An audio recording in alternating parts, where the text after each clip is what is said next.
Oh iya deh Pak. Ya, Teman-teman, makasih ya Pak. iya, iya. Teman-teman, mungkin ya ini sebagai info aja, mungkin teman-teman yang lainnya bisa diajak untuk segera gabung di Zoom ini, untuk kita segera mulai WS 4. Mungkin kalau teman-teman yang beda kelompok juga nggak apa-apa, dikasih tahu aja kalau kita segera mulai, karena akun Zoom-nya juga nggak sampai lama gitu. Tak tolong ya teman-teman ya. Yang jelas akun Zoom ini begitu ya. Tapi kalau akun Zoom lain saya nggak tahu sih. Gitu. Ya Pak.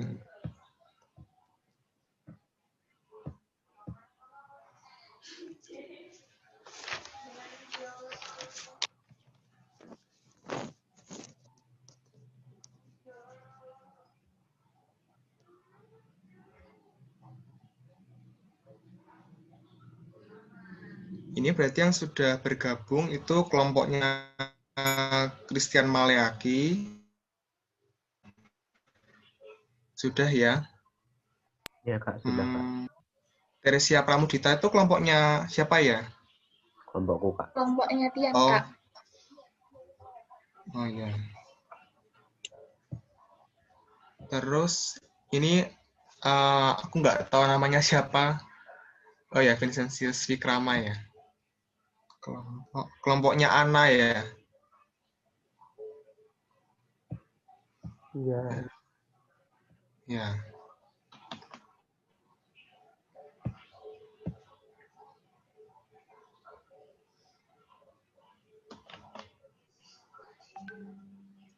Ini yang belum ada satu perwakilannya punya kelompoknya Renata. Mungkin teman-teman yang tahu, mungkin punya kontaknya Renata, bisa dikontak untuk gabung.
Baiklah teman-teman, sambil menunggu kelompok dari Renata, ini sedang di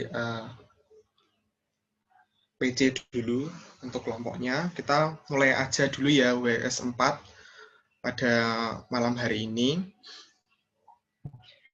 Jadi pada WS 4 ini nanti kita akan, sebelumnya suara saya terdengar teman-teman? Terdengar, Kak.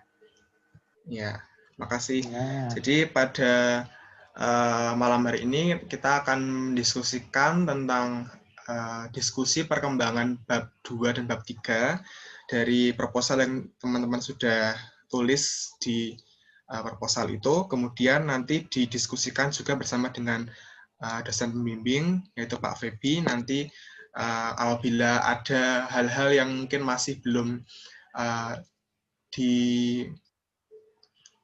ada hal yang masih bingung atau hal yang masih belum fix dapat dikonsultasikan dengan Pak Febi.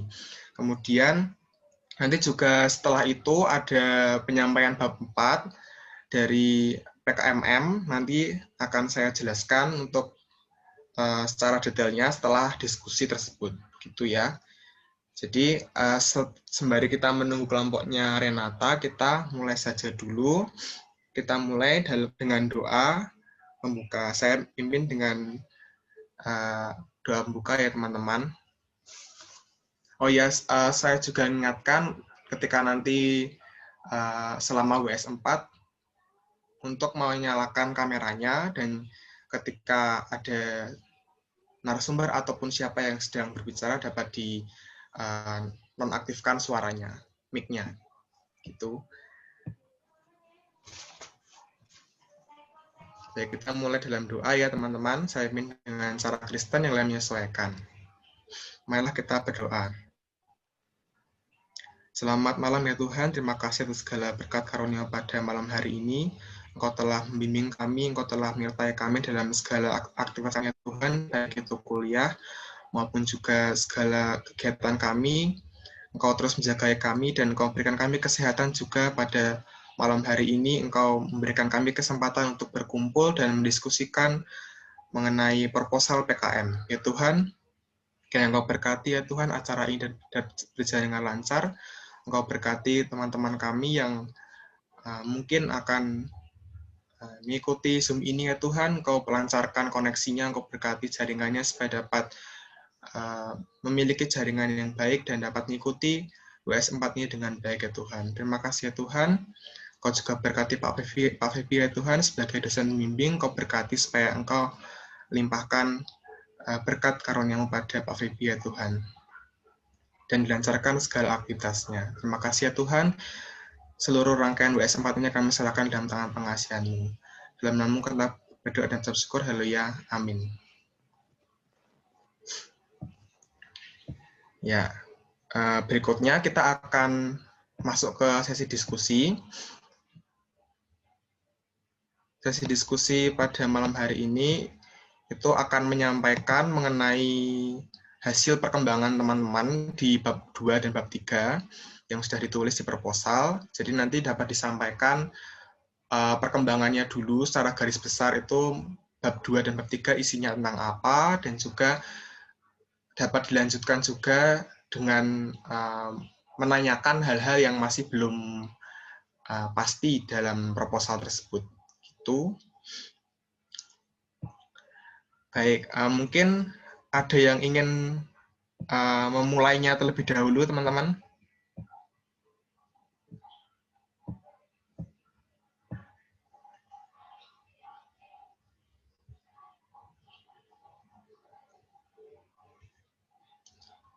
Ini tadi kayaknya Christian udah ngasih tanda oke tuh.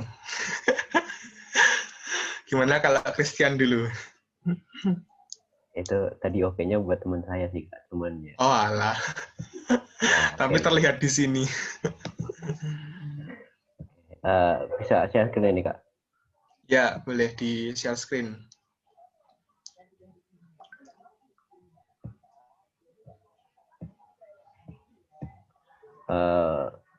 Untuk kelompok kami, dalam bab 2-nya, untuk kami masih kesulitan karena belum ada survei ke lapangan dan sebagainya, dan informasi tentang desa yang kami tuju kurang. Jadi bab 2-nya belum jadi. Nah, lalu untuk bab 3-nya akan dijelaskan oleh Saudara Sasa.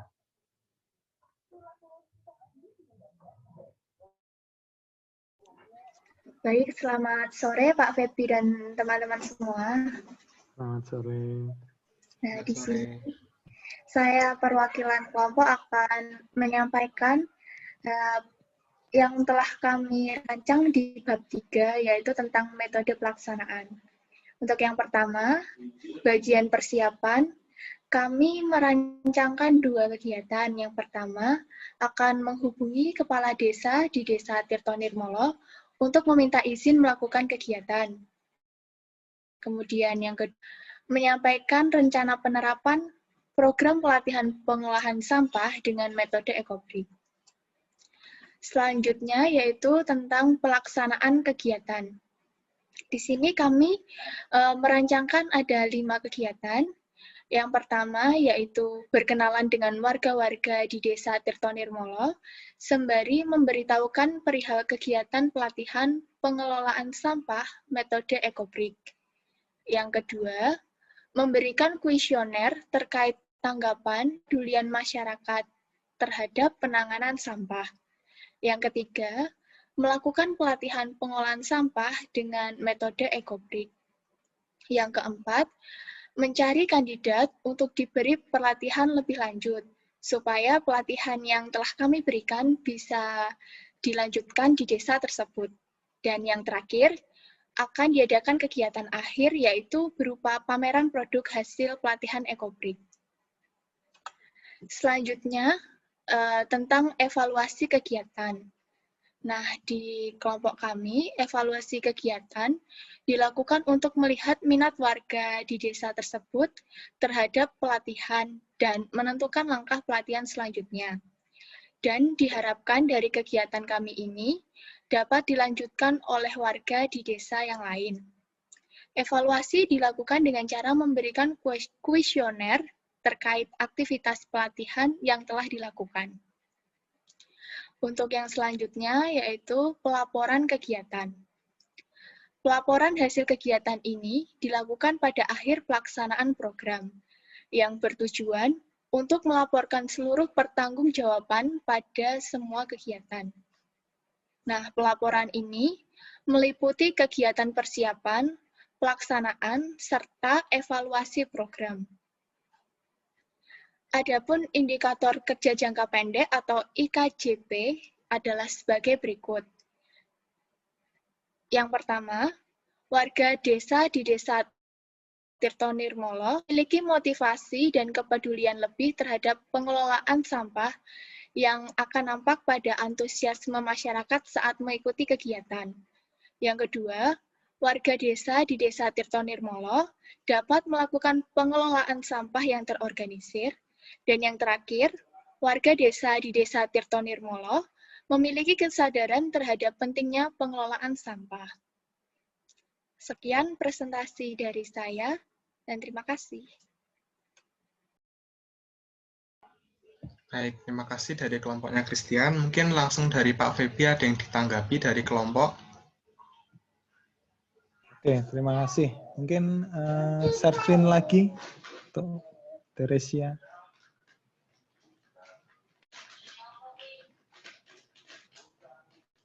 Yang bab 3, Pak. Dari bab tadi bab berapa ya? Sebelumnya ini bab 2 ya, nanti ini katanya masih ini ya. Iya. Ya masih kurang. jadi PR. Oke, nanti Iya. aja yang ini bab 3.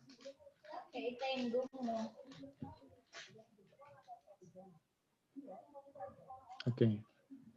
Oke, yang pertama ini terkait persiapan, begitu ya.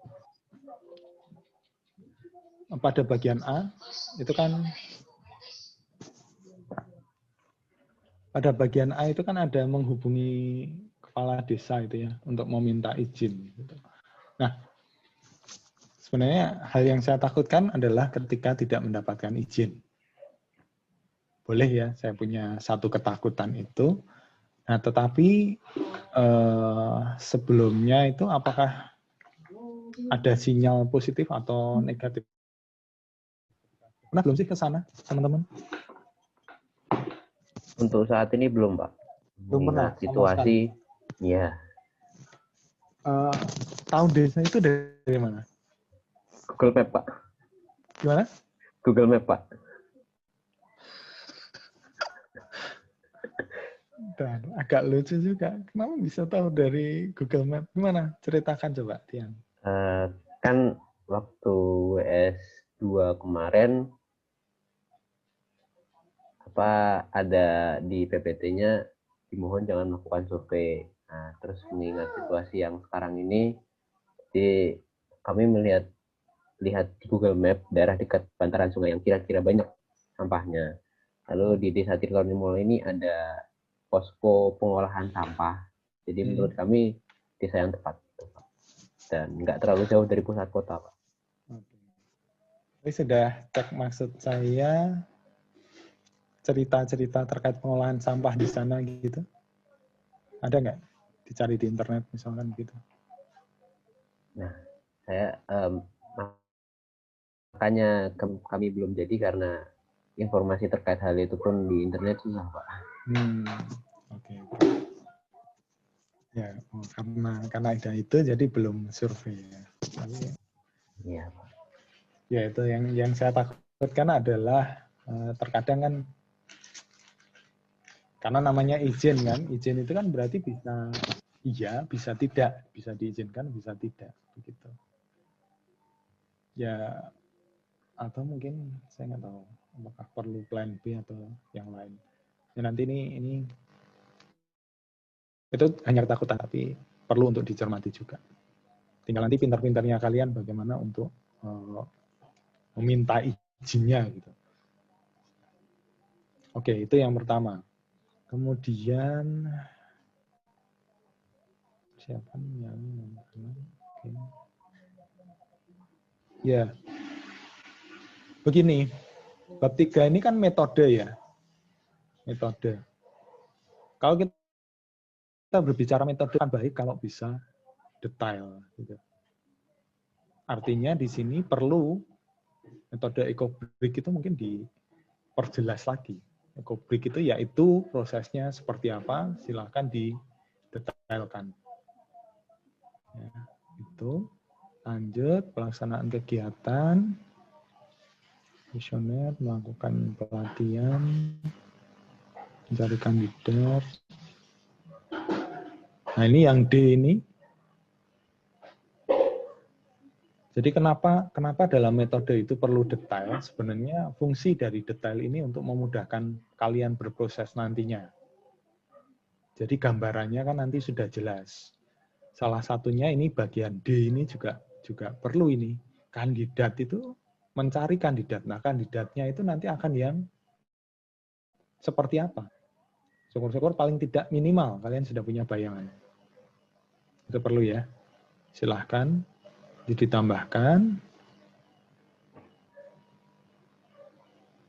Maksudnya jelas itu misalkan kalian punya batasan misalkan umur sekian sampai sekian atau mungkin kandidatnya mungkin karena kita cari yang pengangguran misalkan seperti itu dan lain sebagainya. Silahkan bisa didetailkan di situ. Jadi karena ini kan seperti karya ilmiah ya dasarnya untuk PKM ini penulisannya, jadi silahkan didetailkan. Nanti kalian kalau menulis skripsi juga akan seperti itu, gitu ya. Semua harus detail, harus jelas. Lanjut, tolong ke bawah.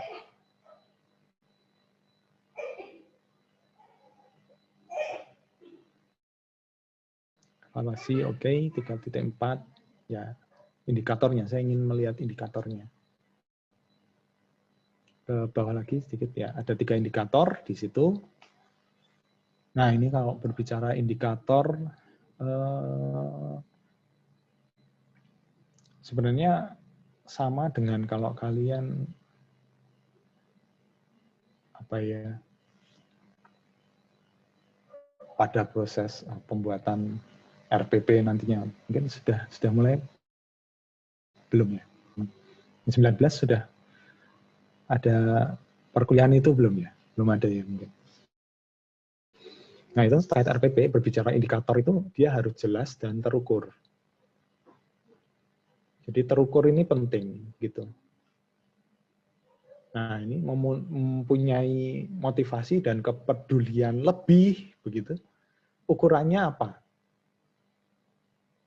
Kita kan nggak tahu ukurannya lebih itu. Jadi akan baik kalau kita berbicara indikator ada ukurannya. Misalkan seperti misalkan di sekolah gitu ya, sekolah indikatornya sudah baik apa? Misalkan 70% sudah capai KKM. Itu kan jelas kan? Ketika dia baru katakanlah 69%, apakah bisa dikatakan baik? Tidak. Gitu kan? Kenapa? Karena kan batasnya 70%. Jadi jelas, terukur. Itu yang perlu dicermati. Kemudian bagian 2 itu juga sama, dapat melakukan pengolahan sampah, dapat melakukan itu ya lagi-lagi ukurannya seperti apa gitu. Ya ini memang tidak mudah gitu ya, karena kita berbicara terkait sebenarnya tulisan ini kan tulisan ilmiah. Tidak mudahnya terkadang di situ. Yang ketiga apalagi kesadaran. Untuk membedakan mana yang sadar, mana yang kurang sadar itu seperti apa. Gitu, Christian dan siapa? Sasa tadi ya panggilannya ya?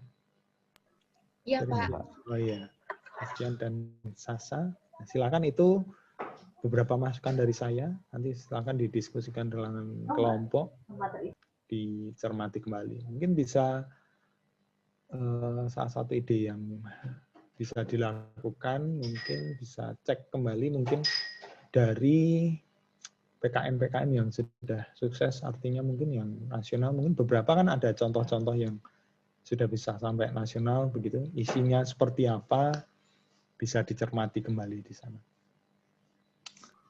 Oke Pak. Begitu baik, Pak. Dari saya kembalikan ke Dion. Terima kasih Pak. Ya, terima kasih Pak Feby atas tanggapannya. Ya. Terima kasih juga kelompoknya Christian tadi sudah sharingkan mengenai perkembangan bab 2 dan bab 3-nya. Kalau begitu, kita lanjut ke kelompok berikutnya. Di sini ada kelompoknya Ana. Di sini ada Vincentius Wikrama sama Kurnia Alfa. Itu kelompoknya Ana ya? Iya, Kak. Ya. Mungkin bisa di-sharingkan mengenai perkembangan bab 2 dan bab 3 dari proposalnya kalian. Baik, Kak.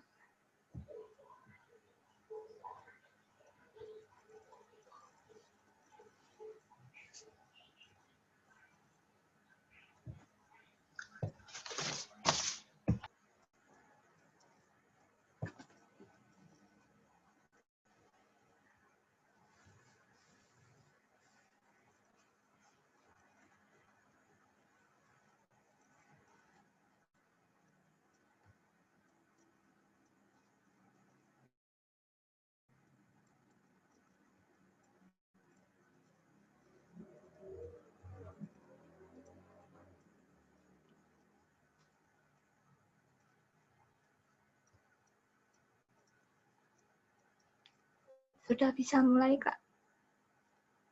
Kak Alfa.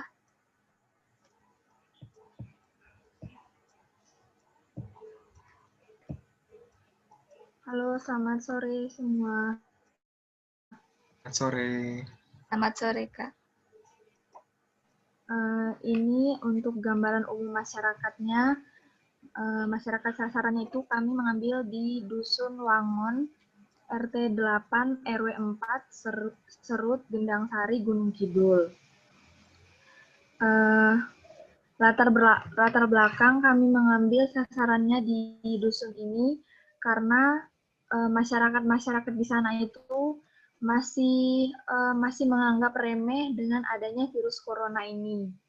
Jadi mereka tuh masih nggak peduli dengan adanya virus corona ini, masih menganggap remeh.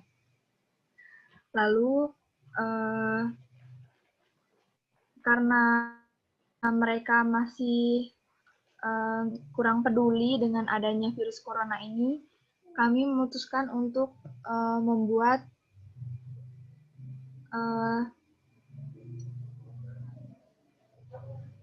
keran cuci tangan yang otomatis dengan infrared. Lalu di sana itu terdiri dari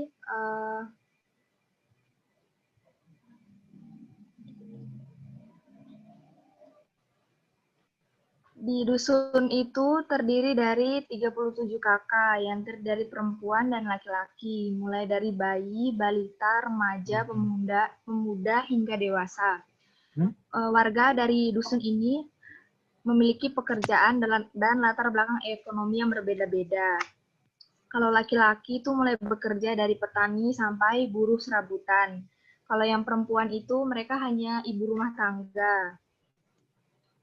Lalu desa ini tuh berada di daerah pedesaan yang cukup jauh dari perkotaan. Sehingga sebagian besar dari masyarakat ini masih menganggap bahwa virus corona yang sedang mewabah ini tidak akan sampai di dusun tersebut. Hal ini mengakibatkan tingkat kesadaran masyarakat di Dusun Wangon ini masih digolongkan rendah dalam hal menjaga kesehatannya. Sebaiknya semua tempat yang terletak di pedesaan yang jauh dari perkotaan ini, masyarakat harus tetap menjaga kesehatan di masa pandemi ini.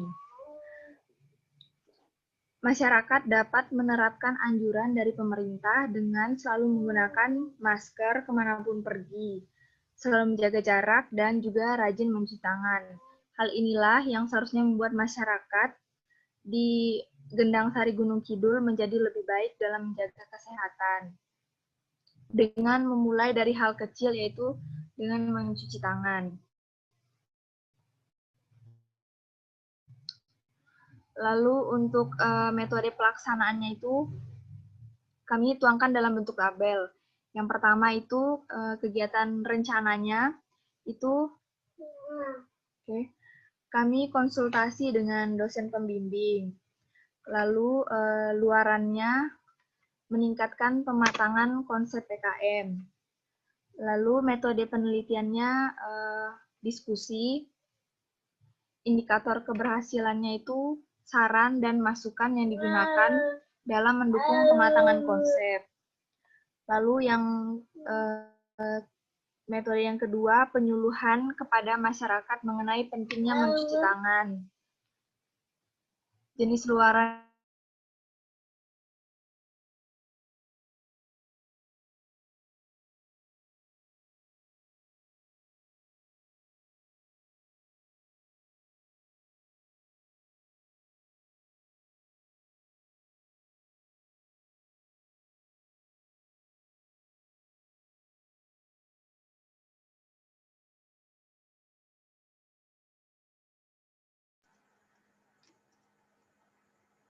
baik karena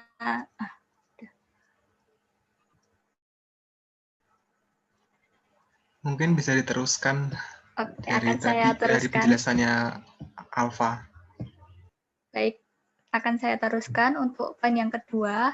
Rencana kegiatannya yaitu penyuluhan kepada masyarakat mengenai pentingnya mencuci tangan. Jenis luarannya meningkatkan pengetahuan masyarakat mengenai pentingnya mencuci tangan di masa pandemi ini. Untuk metode penelitian yang digunakan yaitu ceramah dan diskusi. Lalu indikator keberhasilannya yaitu minimal 80% program terlaksana dengan baik.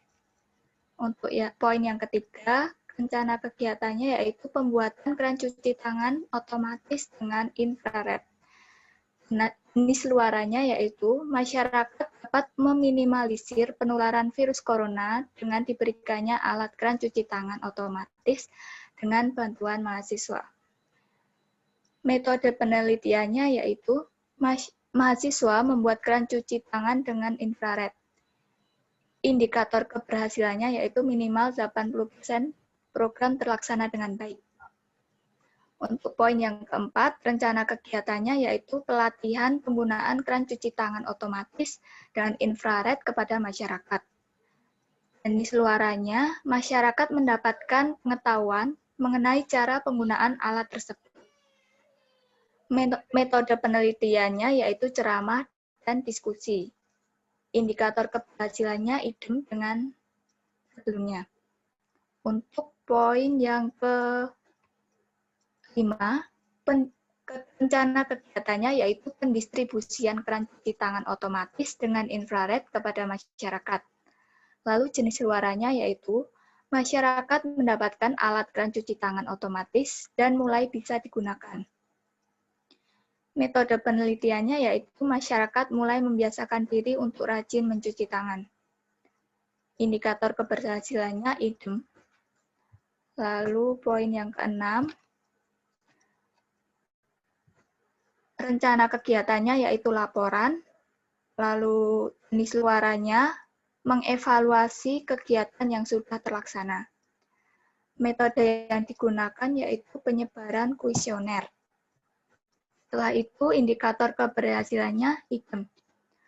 Untuk poin yang ketujuh, rencana kegiatannya yaitu pemantauan, lalu luarannya memastikan masyarakat dapat menggunakan alat tersebut dan sudah memiliki kesadaran untuk selalu rajin mencuci tangan. Metode yang digunakan yaitu mengunjungi mitra 1-3 bulan sekali setelah pelaksanaan PKMM selesai. Indikator keberhasilannya idem. Lalu sudah. Sekian presentasi dari kelompok kami. Terima kasih. Ya, terima kasih kelompok dari kelompoknya Ana tadi disampaikan oleh Edina sama Alfa ya. Pak, begitu dari Pak Febi silahkan untuk menanggapinya, Pak. Oke, terima kasih Dion. Ya. Mulai dari bab 2 dulu, tolong Edina. Nah ini ya, menarik begitu. Tetapi di sini ini ya, gambaran umum. Gambaran umum itu di paragraf kedua. Ini kan mengatakan bahwa menganggap bahwa virus corona yang sedang mewabah tidak sampai di dusun tersebut.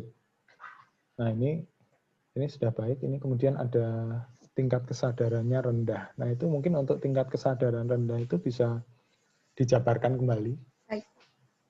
Akan terkait pencucian tangan bagaimana, pemakaian masker bagaimana, dan lain sebagainya. Itu akan baik kalau didetailkan. Jadi bisa terlihat faktanya begitu paling tidak. Atau mungkin kalau sudah sempat, ini dusunnya di mana ini, Wangon itu? Tempatnya siapa? Punya Ana, Pak. Oh, Ana ya. Iya. Ya, kalau begitu kan sebenarnya bisa, mungkin sambil kalau ada misalkan data dari masyarakatnya atau misalkan beberapa masyarakatnya memang mengatakan bahwa ini mengatakan yang tidak sampai itu mungkin akan baik. Gitu. Jadi tidak sekedar menuliskan, tapi dituliskan bahwa oh iya beberapa warga mengatakan bahwa, nah itu mungkin akan lebih baik, jadi lebih jelas. Oke, itu bab 2, kemudian di bab 3.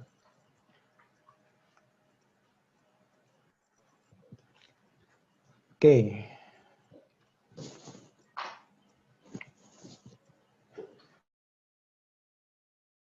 Untuk bab itu saya rasa nggak perlu, itu nanti bisa dihilangkan saja.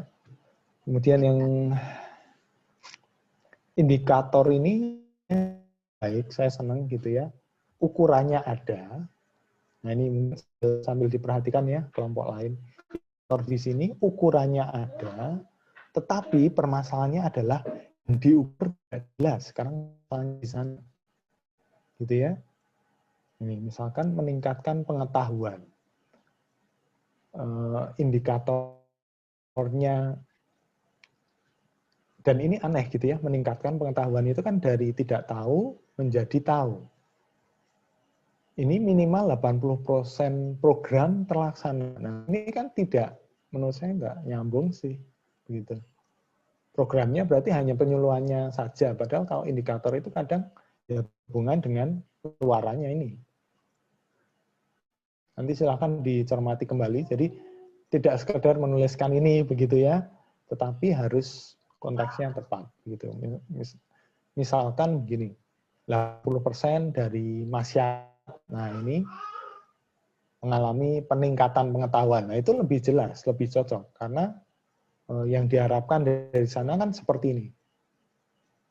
Itu ya, Edina, itu satunya. Yang lain juga perlu dicek. Misalkan lagi pembuatan keran. Ini hanya 80% terlaksana. Karena metode itu kan artinya perencanaan. Kalau perencanaan, pembuatan itu kan juga perlu direncanakan. Kalian mau membuat berapa? Nah, ini nanti jelas 80%-nya. Misalkan kalian rencana mau membuat 50. 80% terlaksana artinya membuat minimal berapa?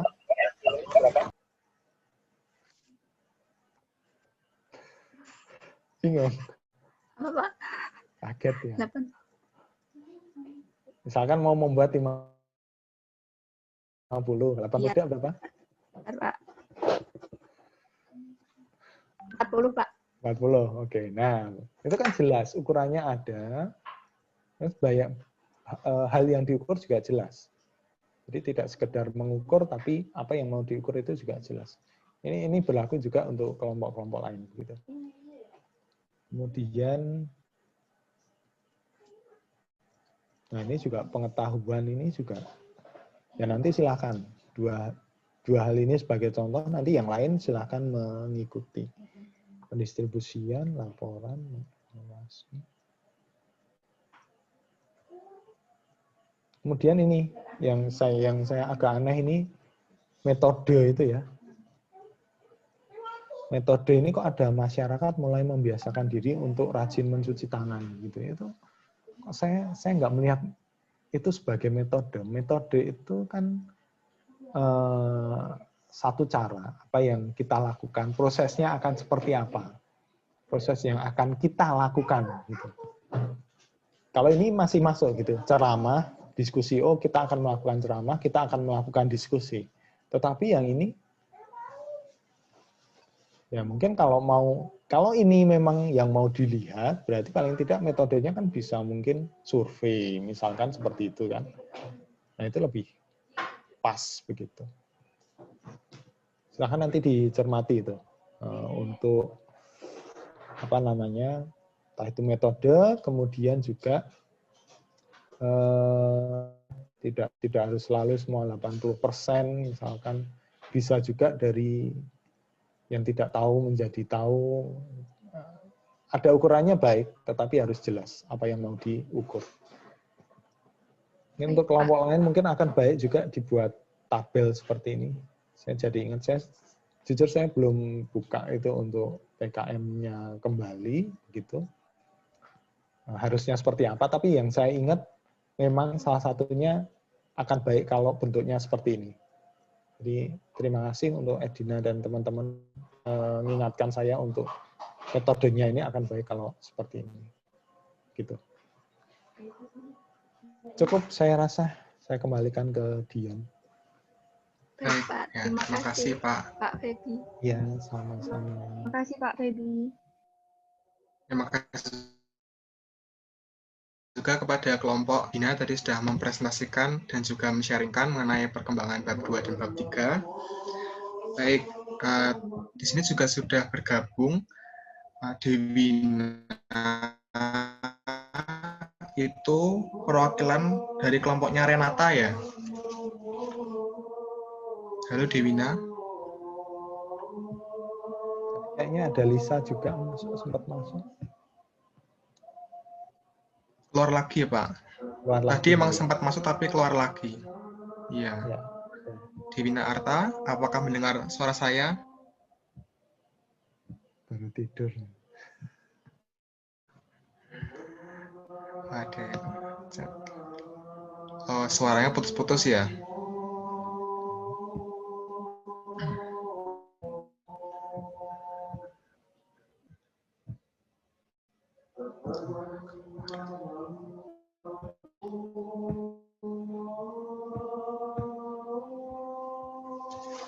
Malah menghilang. Nah, kita tunggu Iya, dulu. Pak. Sebentar ya teman-teman, mungkin kita tunggu beberapa saat dulu.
Halo, Divina.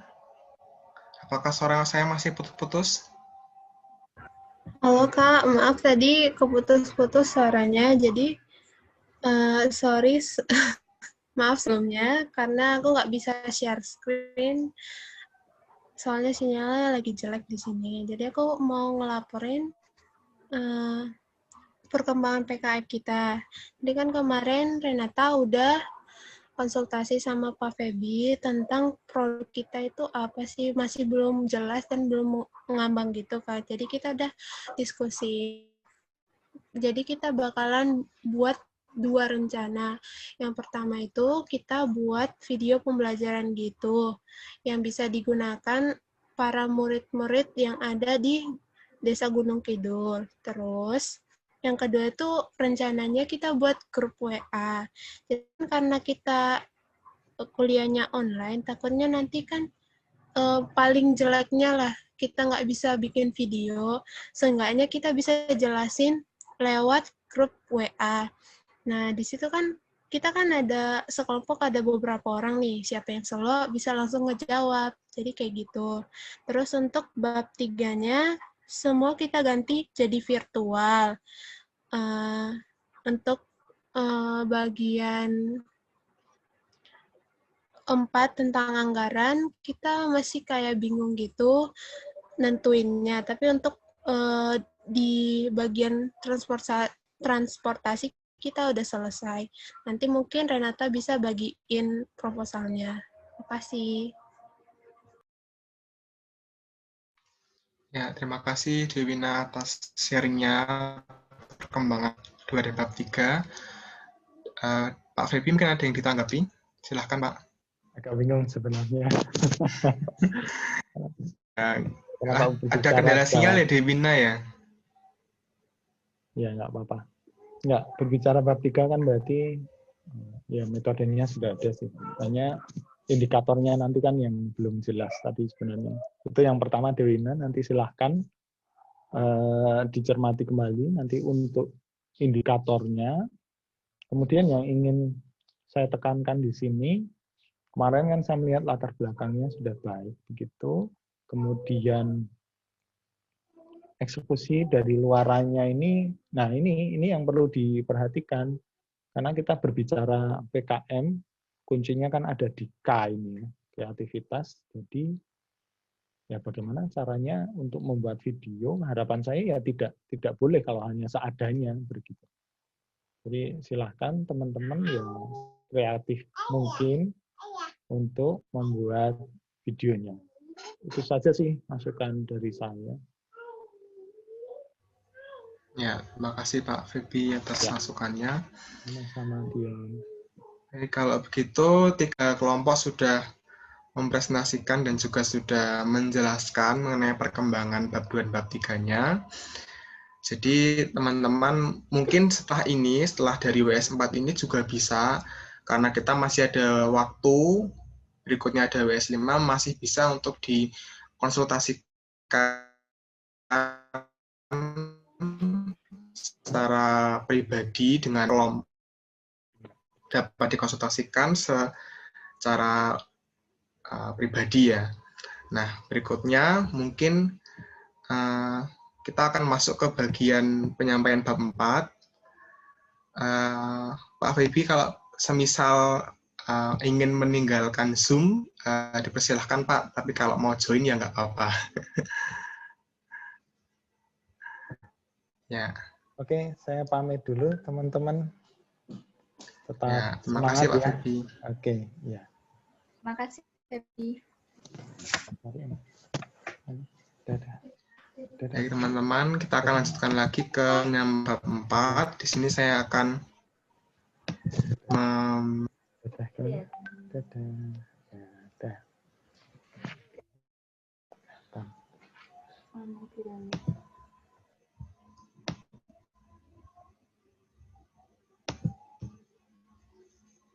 men-sharekan mengenai bab 4. Sebenarnya pada saat WS3 kemarin mungkin sudah dibahas juga mengenai bab 4. Tapi ini saya akan menjelaskan lagi mengenai bab 4 di proposal PKM. Layar saya sudah muncul ya teman-teman ya? Sudah, Kak. Oke, jadi di bab 4 ini diberi judul biaya dan jadwal kegiatan. Nah, di bagian 4.1 yaitu anggaran biaya, itu kesuksesan pelaksanaan umumnya dicapai jika frekuensi ke lapangan dilakukan sebanyak minimal 5 kali agar dapat memberikan manfaat bagi masyarakat. Jumlah mitra paling tidak 10 orang. Kemudian rekomendasi bagi pengalokasian dan penggunaan dana 20% untuk operasi dan 20% administrasi. Khusus untuk biaya perjalanan dalam kota dilakukan seefisien dan seminimal mungkin atau at cost. Sedangkan untuk di luar kota, biaya perjalanan disusun seefisien dan seoptimal mungkin mengacu kepada Peraturan Menteri Keuangan RI. Nah, mungkin pada bagian ini ya, jumlah mitra paling tidak 10 orang. Ini mungkin bisa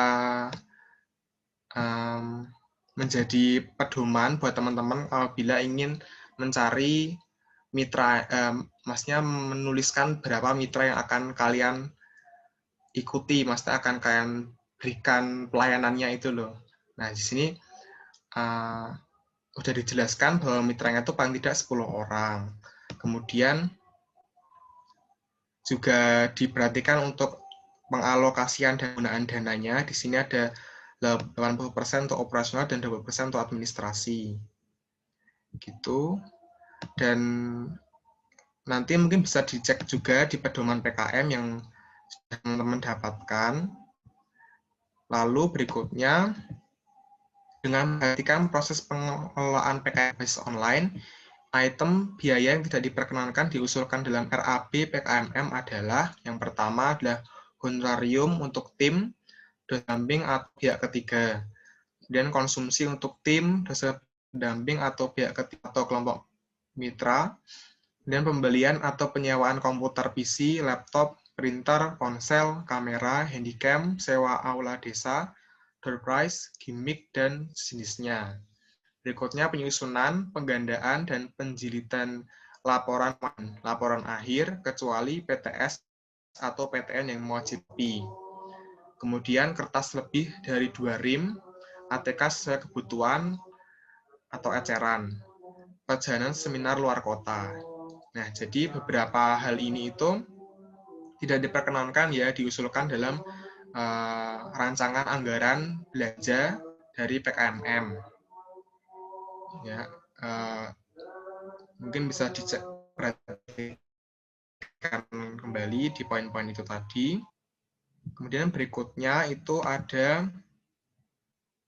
nah ini tadi pengeluaran kalian itu dituliskan dalam tabel ini ya. Jadi ada tabel format rekapitulasi rencana anggaran biaya. Jadi di sini ada pembagiannya. Yang pertama, perlengkapan yang diperlukan, bahan habis pakai, perjalanan, dan lain-lain. Jadi bisa digolongkan teman-teman yang mungkin pengeluarannya itu di bagian ini, di bagian bahan habis pakai, di bagian perjalanan, itu bisa digolongkan ke dalam 4 bagian itu tadi. Gitu. Kemudian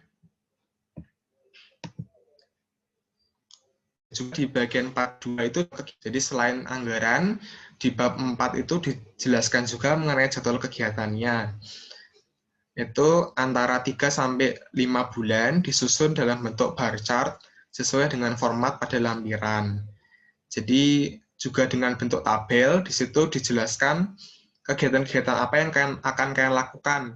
Jadi ini kegiatan setelah proposal kalian dimasukkan ya, bukan bukan dari proses pembuatan proposal, tapi ketika kalian sudah berjumpa dengan mitra, itu kegiatan apa yang akan kalian lakukan pertama kali dan berikutnya dan sampai selesai nanti gimana.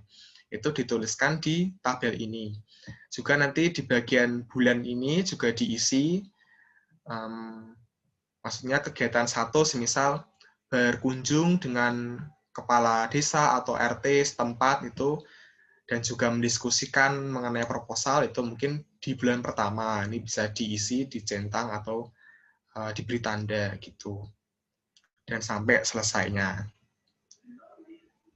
Nah, kemudian setelah itu bab 4, jadi intinya mengenai anggaran kegiatan sama jadwal kegiatan.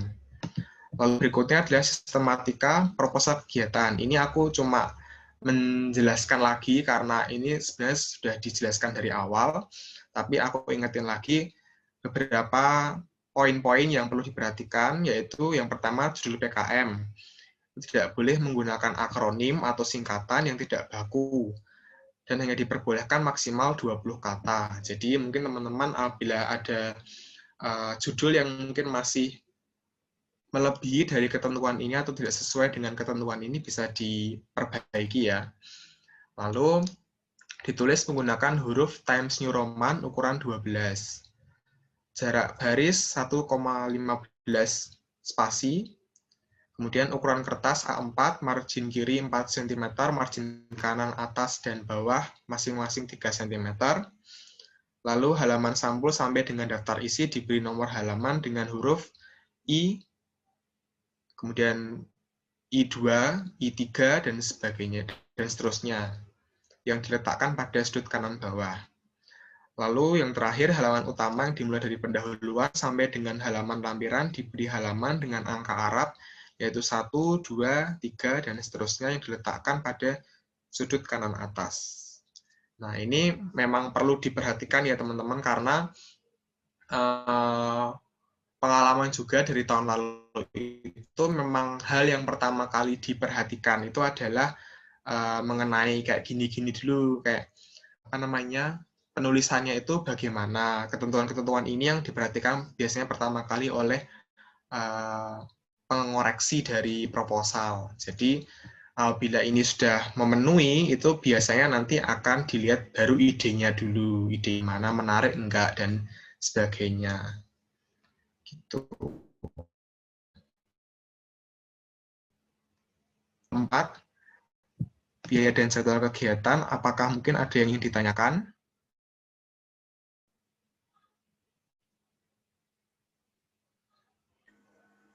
Aku mau tanya, Kak. Ya. Aku Silahkan. mau tanya tentang biaya. Nah, itu bedanya biaya administrasi sama biaya operasional itu apa ya, Kak? Yang ini ya? Iya. Oke. Kalau sejauh yang aku tahu ya, itu administrasi itu tentang semisal kebutuhan-kebutuhan tulis-menulis itu loh. Semisal kayak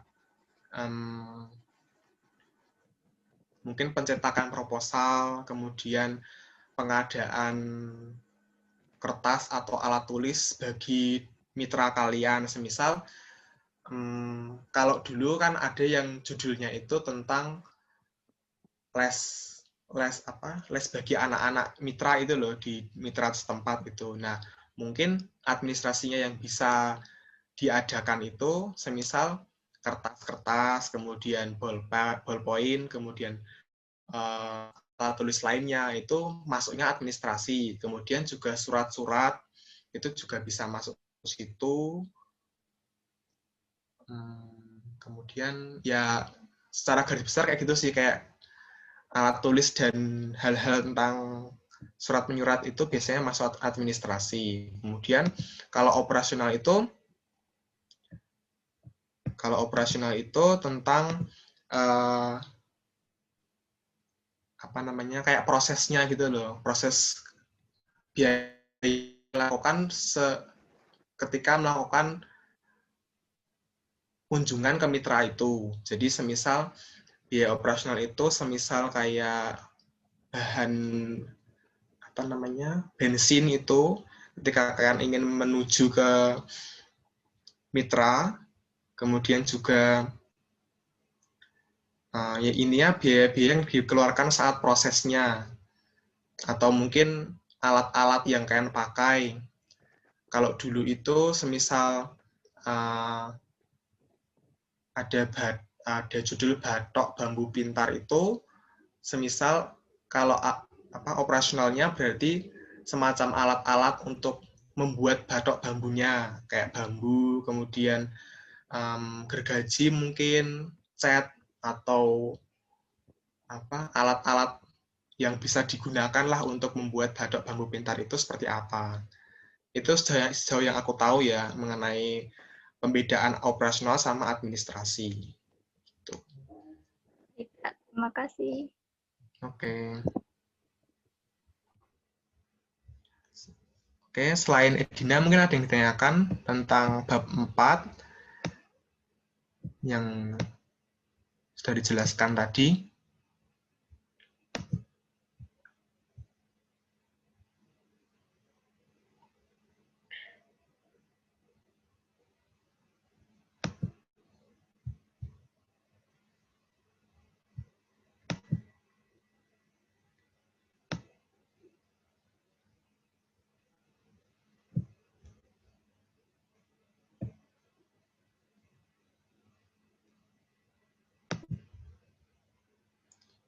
Oh ya, mungkin menambahkan, jadi di bagian ini itu nanti kalian bisa mengisikan barang-barang apa yang akan kalian butuhkan ya, pengeluarannya. Nanti dibuat semacam poin-poin di sini, strip-strip gitu, dan nanti rincian biayanya juga kalian tuliskan. Dan nanti itu untuk yang tabel ini. Dan tabel ini ya sama kayak tadi ya. Jadi jenis kegiatannya itu apa dan pelaksanaannya itu di rencana kalian di bulan berapa. Gitu.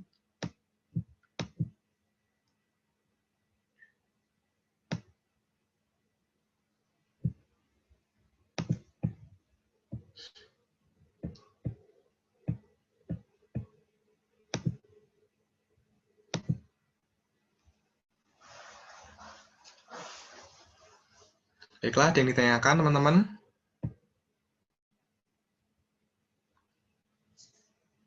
Kalau mungkin sudah cukup, aku bisa stop share bab 4 ini, PPT-nya. Kalau semisal ada ada gangguan atau suaraku kurang jelas, itu bisa sampaikan pertanyaannya lewat chat ya teman-teman. Nanti aku juga sambil lihat chatnya.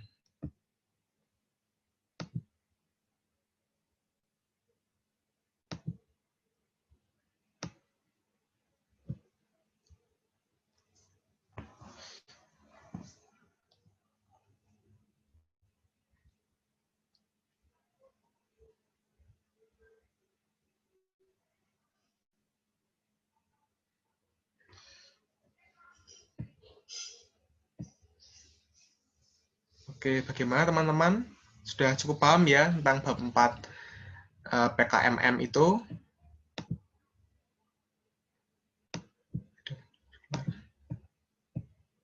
Oke. Itu kenapa sih Christian? Ngangguk, Kak, mengangguk. Bukan, kamu pakai efek apa itu ya ampun. Oke. Kalau begitu mungkin kita dapat cukupkan ya WS 4 pada malam hari ini. Jadi sebagai info aja, kita masih ada WS 5. Nanti di situ akan dijelaskan lagi mungkin mengenai lampiran-lampiran yang perlu untuk dilampirkan di proposal kalian. Dan juga mungkin mengenai revisi-revisi yang masih belum dilakukan, itu bisa dilakukan sampai WS 5. Jadi nanti di WS 5 diberikan waktu juga untuk kalian melakukan revisi-revisi yang belum kalian revisi dari proposal itu. Oke, kalau begitu, kalau sudah jelas mengenai bab 4, kita tutup aja WS 4 pada malam hari ini. Kita tutup dalam doa. Saya pimpin dalam doa saja ya, teman-teman. Baiklah, kita tutup dalam doa. Saya pimpin dengan cara Kristen. Yang lain silahkan menyesuaikan. Marilah kita berdoa. Selamat malam ya Tuhan, terima kasih atas segala berkat karunia-Mu pada malam hari ini. Engkau telah menyertai kami ya Tuhan dalam WS 4 PKM 2020. Terima kasih ya Tuhan atas waktu yang Kau berikan untuk kami berdiskusi dan juga menyampaikan bab 4 PKMM ya Tuhan. Dan Kau berkati ya Tuhan, setiap kelompok dari PKMM ini ya Tuhan, Kau berkati, Kau berikan mereka kesehatan dan juga kelancaran dalam studi, dan juga Kau berkati proposal mereka ya Tuhan supaya dapat selesai pada waktunya, dan dapat bermanfaat bagi mereka semua ya Tuhan. Ya Tuhan, Kau juga berkati kesehatan kami ya Tuhan di tengah pandemi ini, dan Kau berikan kami fisik yang baik, sehingga kami dapat melakukan aktivitas kami dengan baik ya Tuhan. Dan Kau juga berkati untuk kuliah kami ya Tuhan, Kau berkati supaya dapat lancar, dan kami mengikutinya dengan baik, berikan kami kesehatan mental juga ya Tuhan, sehingga kami dapat mengikuti kuliah dengan baik dan lancar. Terima kasih ya Tuhan untuk WS 5, Kau berkati juga ya Tuhan supaya dapat berjalan dengan lancar pada waktu yang ditentukan ya Tuhan. Terima kasih ya Tuhan.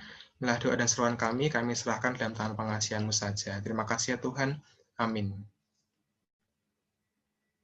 Ya, sempatkan untuk ikut WS 4 ini. Kita akhiri ya. Terima kasih teman-teman. Selamat malam. Selamat berhari Selasa. Selamat mengerjakan tugas kalau ada tugas. Dan tetap jaga kesehatan.